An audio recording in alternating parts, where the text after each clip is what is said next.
187 ಕೋಟಿಗೆ ಸ್ಕೆಚ್ ಹಾಕಿ ಟ್ರಾನ್ಸ್ಫರ್ ಮಾಡಿದ್ದು. ಇನ್ನು 89 ಕೋಟಿ 62 ಲಕ್ಷ ಆ ರೀತಿ ಬೇನಾಮಿ ಹೋಯಿತು. ಹಾಗೆ ಹೋದ ಹಣ ಒಬ್ಬ ಸತ್ಯನಾರಾಯಣ ವರ್ಮ ಅನ್ನೋ ಒಂದು ಸಂಬಂಧಿಕರ ಮನೆಯಲ್ಲಿ 8 ಕೋಟಿ 21 ಲಕ್ಷ 4 ಸೂಟ್ಕೇಸ್ನಲ್ಲಿ ತುಂಬಿಸಿಟ್ಟಿದ್ನಂತೆ. 4 ಸೂಟ್ಕೇಸ್ನಲ್ಲಿ ತುಂಬಿಸಿಟ್ಟಿದ್ನಂತೆ. ಅಲ್ಲೇನೇ ಲ್ಯಾಂಬೋರ್ಗಿನಿ ಕಾರು ಅಲ್ಲೇನೇ ತಗೊಳ್ಳೋ ಕೆಲಸ ಮಾಡಿದ್ರು. ಇದರ ನಡುವೆ ಮೇ 26ನೇ ತಾರೀಕು ಚಂದ್ರಶೇಖರ್ ಇದನ್ನು ಆತ್ಮಹತ್ಯೆ ಮಾಡ್ಕೊಂಡಿದ್ದು. ಅವರು ಆತ್ಮಹತ್ಯೆ ಮಾಡಿಕೊಂಡು ಹತ್ತತ್ರ ಇಲ್ಲಿಗೆ ಮೇ 26 ಅಂದರೆ 90 ದಿನ ಆಗಿಲ್ಲ, ಒಂದೂವರೆ ತಿಂಗಳು ಹತ್ತತ್ರ ಒಂದೂವರೆ ತಿಂಗಳು ಆಯಿತು. ಆ ಒಂದೂವರೆ ತಿಂಗಳಾಯಿತು. ಆ ಒಂದೂವರೆ ತಿಂಗಳಾದರೂ ಆ ಕುಟುಂಬಕ್ಕೆ PF ಇಲ್ಲ, ಪರಿಹಾರನೂ ಇಲ್ಲ, ಏನು. ಆ ಕುಟುಂಬ ಇವತ್ತು ಬೀದಿಗೆ ಬಿದ್ದಿದೆ. ಅಂದರೆ ಪ್ರಾಮಾಣಿಕತೆಯಲ್ಲಿ ಇದ್ದ ಕಾರಣಕ್ಕೆ ಆ ಕುಟುಂಬ ಬೀದಿಗೆ ಬಿದ್ದಿದೆ.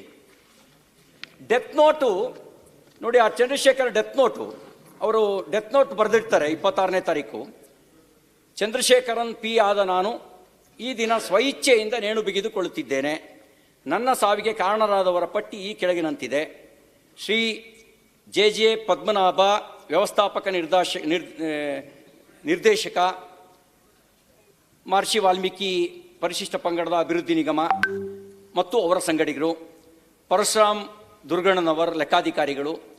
ಸುಚಿಸ್ಮಿತಾ ರಾಹುಲ್ ಮುಖ್ಯ ವ್ಯವಸ್ಥಾಪಕರು, ಯೂನಿಯನ್ ಬ್ಯಾಂಕ್ ಆಫ್ ಇಂಡಿಯಾ. ಇತ್ತೀಚೆಗೆ ಮಾರ್ಚ್ 2024ರ ಮಾಹೆಯಲ್ಲಿ ಕಡ್ಡಾಯವಾಗಿ ನಿಗಮವು union bank of India Vasanth Nagar ಶಾಖೆ ಬೆಂಗಳೂರು ಬ್ಯಾಂಕ್ ಉಳಿತಾಯ ಖಾತೆ ಸಂಖ್ಯೆ ಕಡೆ ನಂಬರ್ ಲಾಸ್ಟ್ಗಿರೋದು 1055 ನಿರ್ವಹಿಸುತ್ತಿದ್ದ ಖಾತೆ ಸಂಖ್ಯೆಯಲ್ಲಿ ಒಂದು ಉಪ ಖಾತೆ ಸಂಖ್ಯೆ sweep in sweep out of ಅಕೌಂಟನ್ನು ವಸಂತನಗರ ಶಾಖೆಯಿಂದ MG ರಸ್ತೆ ಶಾಖೆಗೆ ವರ್ಗಾಯಿಸಲು ಪತ್ರ ಬರೆಯಲು ಸೂಚಿಸಿ ಅದನ್ನು ಮಾನ್ಯ ಸಚಿವರು ಮೌಖಿಕವಾಗಿ ಸೂಚಿಸಿರುವ